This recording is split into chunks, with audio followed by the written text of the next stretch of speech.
செய்வார். இந்த மாதத்துல கர்த்தர் கொடுத்த வாக்குத்தத்த வசனம் என்ன தெரியுங்களா? உபாகமத்தின் புஸ்தகம் 11ஆம் அதிகாரம் 14வது வசனம் 15வது வசனத்தை நான் வாசிக்கிறேன், நீங்க கவனிங்க. அந்த வசனம் அழகா சொல்லப்பட்டிருக்குது.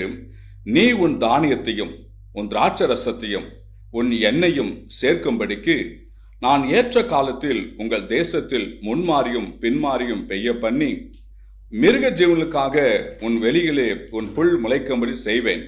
நீ சாப்பிட்டு திருப்தி அடைவாய் என்கிறார் என்று மோசே மூலமா சொல்லப்பட்ட வார்த்தை. இன்றைக்கு ஆண்டவர் உங்களுக்கு கொடுக்கிற வார்த்தை என்ன தெரியுங்களா? இந்த நவம்பர் மாசத்துல ஆண்டவர் உங்களை திருப்தி அடைய செய்ய போகிறார். அவர் உங்களை திருப்திப்படுத்துகிற தேவன். எதெல்லாம் நீங்க இன்னும் திருப்தி அடையலையோ அதெல்லாம் தேவன் உங்களை இந்த மாதத்துல திருப்தி அடைய செய்ய போகிறார். இந்த உபாகமத்தின் புஸ்தகம் 11ஆம் அதிகாரம் 15வது வசனத்துல கடைசி வாக்கியத்துல நீ சாப்பிட்டு திருப்தி அடைவா என்று ஆண்டு சொல்லியிருக்கிறார்.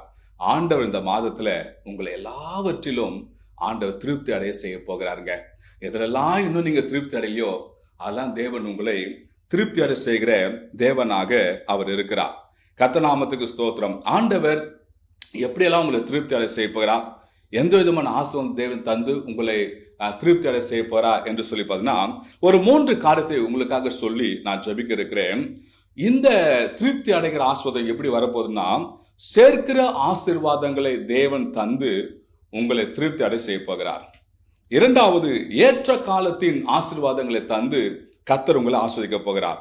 3வது, எழும்பி வருகிற ஆசீர்வாதங்களால கர்த்தர் உங்களை திருப்தி அடைய செய்ய போகிறார்.